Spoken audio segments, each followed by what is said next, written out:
All right, Shalom. This is Brother Yawanadon Abad Adawam coming at you with another lesson. All right, through the spirit and power of Yahweh Shemal Shah. But first and foremost, as always, I want to start by giving all praises and glorifications to Yahweh, Ba'asham Yahushua, Ba'asham Kakodash. Double honors to the apostles and elders at Great Mission and well. Peace, love, and salutations to the hopeful elect throughout the four corners of earth. Preaching his word in truth and in sincerity. Shalom. All right, and this is basically going to be a lesson on captivity, which I ain't been seeing a lot of brothers do lately. Speaking for myself too, I haven't been really going all right in on the topic, but this is part of prophecy, man. Brothers got to remember that, man. As you see here, on the screen, this is a lesson I did 9 months ago. Okay, entitled "Got to Remind These Nations They Are Going into Slavery." Negate not that prophecy. And let's look up the word negate. Let's get an understanding of what that word means. Okay, I got it already queued up. So I can get this madness on my screen. All right, this is the word negate, and it says to deny the existence or truth of. So we can't deny that slavery is in the scriptures. Every now and then it's part of prophecy, right? The apostles, starting with Apostle Har, the elder bishops remind us that we should focus on prophecy. The main thing we should focus on is prophecy, and slavery is part of prophecy. Captivity of the other nations is a part of prophecy. So we can't deny that, man. It says to deny the existence, because it's in the scriptures, right? That these nations, starting with the so-called white man, okay, are going into captivity under the children of Israel, the nation of Israel, starting with the elect, so-called blacks, Hispanics, and Native Americans.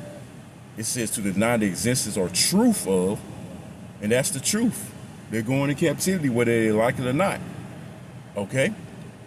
Let's look at the second definition. It says to cause to be ineffective or invalid. So it's very valid, man.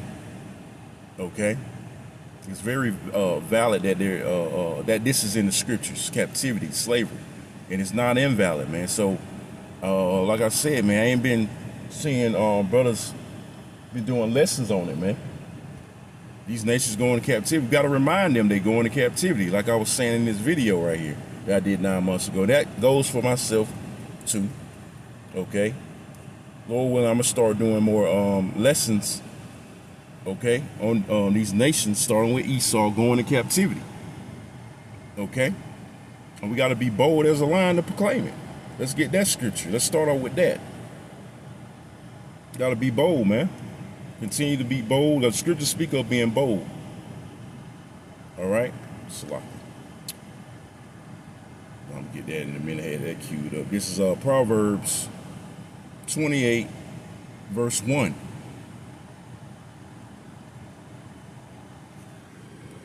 Salaki.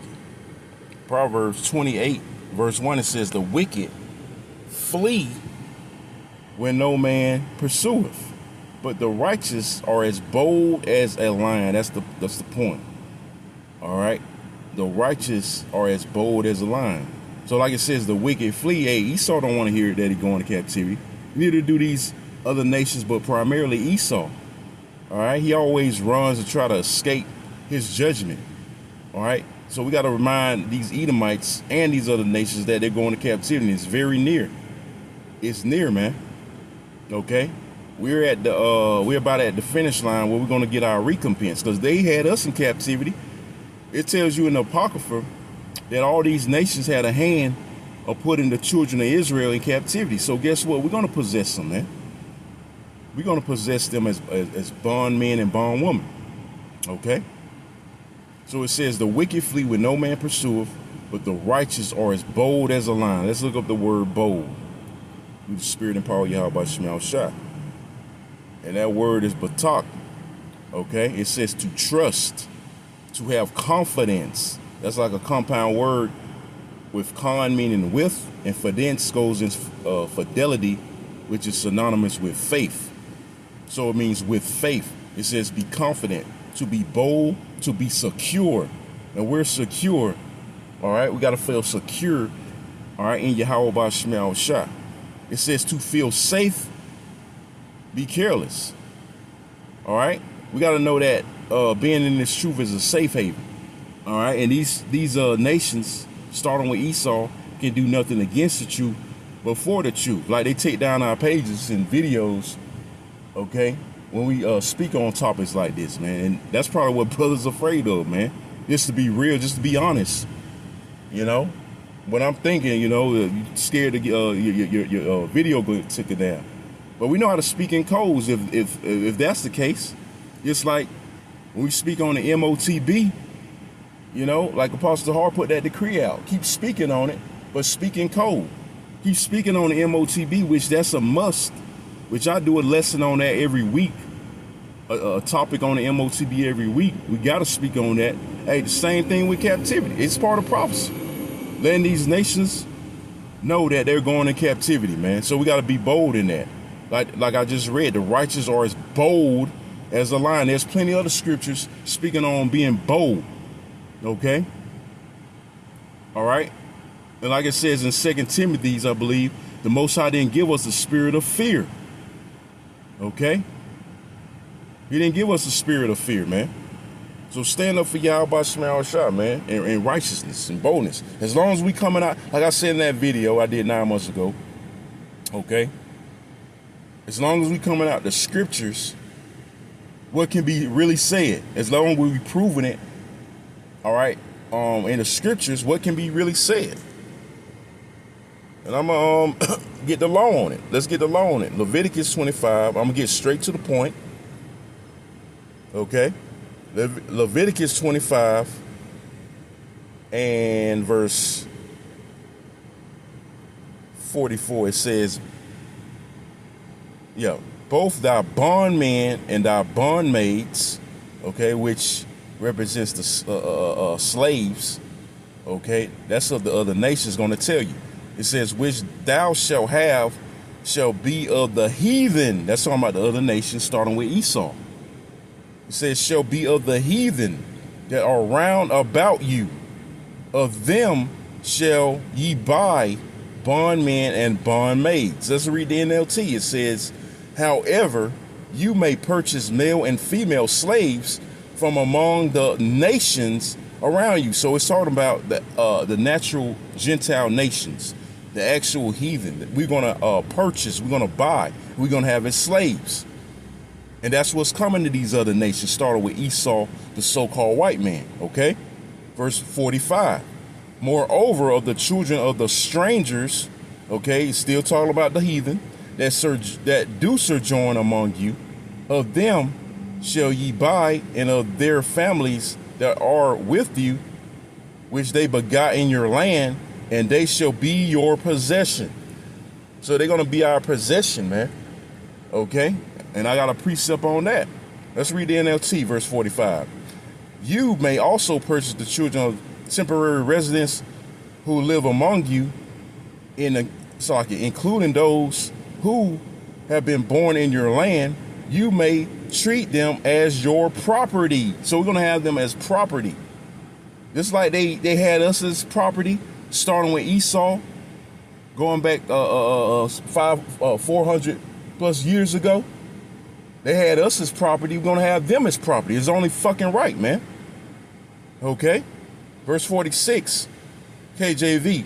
And ye shall take them as an inheritance for your children, after you to inherit them for a possession.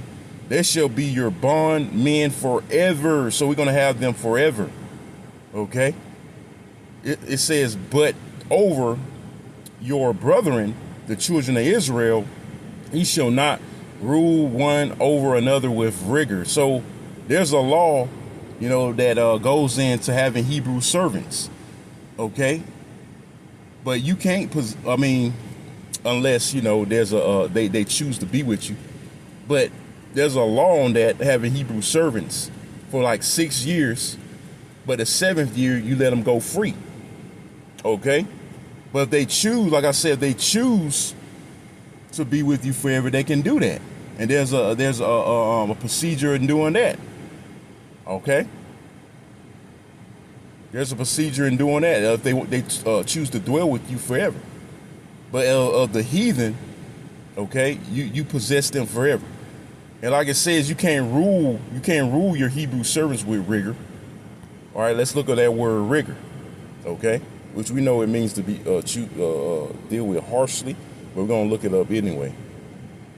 All right, this is the word rigor from the Hebrew parak. It says harshness, severity, cruelty. So just like these other nations, they treated us with cruelty, with harshness. Okay, we get to treat them with cruelty and harshness, especially you Edomites, man. We're gonna treat you so bad, man. You're gonna wish you never existed. Okay, we're gonna treat these Edomites so bad. Hey, these other nations, they gonna get it too, but not as bad as Esau, because Esau gonna wish he was never born, man. You Edomites, you damn devils, man. You're gonna wish that you were never fucking born. All right. We're gonna rule you with rigor. We're gonna rule you with a rod of iron, man. Okay, let's get that, and we're gonna get ready to close out. You know. So again, brothers, we can't negate this prophecy. Okay, it's part of prophecy, right? We gotta speak on it, man. You know, speaking to myself first and foremost. This is Psalms 2:8. It says, "Ask of me, and I shall give thee the heathen, the natural Gentiles, the actual other nations, or the actual heathen, right? For thine inheritance, and the uttermost parts of the earth for thy possession. Thou shalt rule them with a rod of iron." That goes into ruling them with rigor, with harshness. "Thou shalt dash them in pieces like a potter's vessel." Verse 10, it says, "Be wise, therefore, O ye kings, be instructed, O ye judges of the earth." And that starts with the Israelite. That starts with the elect of Israel. We're going to be judges and kings of the earth, and we're going to rule these nations with a rod of iron. In other words, we're going to rule them with rigor, man. Harshness, just like they ruled us. And we're going to have them as a possession, something you possess, okay?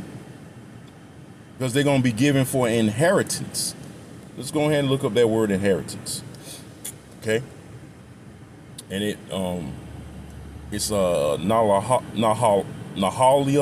Nahala. It says possession, property, inheritance, heritage, portion, share. So originally, you other nations supposed to be our inheritance, man. You're supposed to be our slaves. You belong to us in all reality, starting with Esau, the so-called white man. But right now, it's the other way around because we disobeyed the commandments, the law, statutes, commandments of Yahweh Shema Shah. Okay? So the point being, we're going to possess you. All right? And we got to speak on that, man. We got to let these nations know again that they're going into captivity. So I'm ending it off with a milk scripture. This is Revelations 9, starting at verse 9. The point, of course, is in 10. It says, "If any man have an ear, let him hear. He that leadeth in captivity shall go into captivity. He that killeth with the sword must be killed with the sword. Here is the patience and the faith of the saints." And that's our patience, and that's our faith. Okay? That's our faith that we're going to possess these nations, but we gotta continue to be patient, and it's coming real soon. All right, so I'm ending it off on that. Hey, Lord, when this was edifying, you know, again, speaking for myself, man, we can't negate the prophecy of having these nations or telling these nations they go into captivity. Like the scriptures say, cry loud and spare not. Don't we let these niggas know, or our people, our people know the truth, whether they hear or forbear? You know, we cry loud. We tell it like it is. So with these other nations, we got to tell them like it is, man. How much more them? All right. So again, I'm gonna close out. All right, saying again, all praises and glorifications goes to Yahweh by Shema Shah by Shema Kakadash. Double honors to the apostles and elders, a great millstone well. Peace, love, salutation to the full elect. Got the four corners of earth, preaching His word in truth and sincerity. I say again, Shalom and Kwame Yashah. Shalom.